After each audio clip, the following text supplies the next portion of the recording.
ดีใจแท้ละนะหอดที่7 ตุลาเป็นวันคู่แห่งสา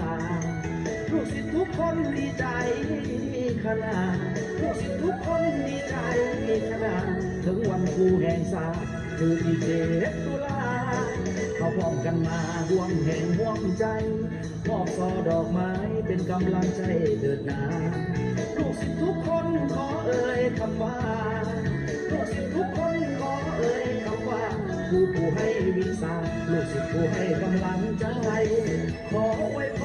รผู้ทั้งประเทศอยู่ทุกทุกเขตในแผ่นดินลาวให้ท่านมีอายุยืนยาวให้ท่านมีอายุยืนยาวเป็นแด่พิมพ์ซากลาสอนลูกศิษย์ตลอดไปอวยใส่ให้ครูทุกคน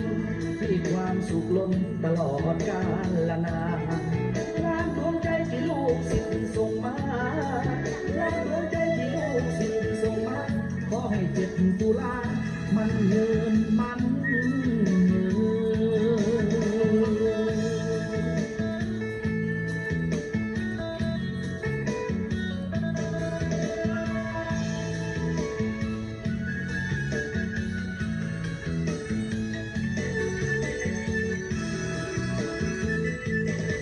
ขอไว้พ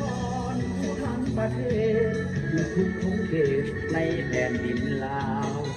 ให้ท่านมีอายุยืนยาวให้ท่านมี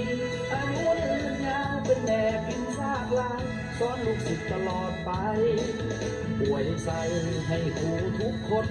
มีความสุขล้นตลอดกาลนาน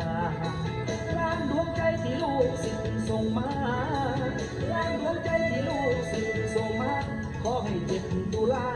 มันเงินมัน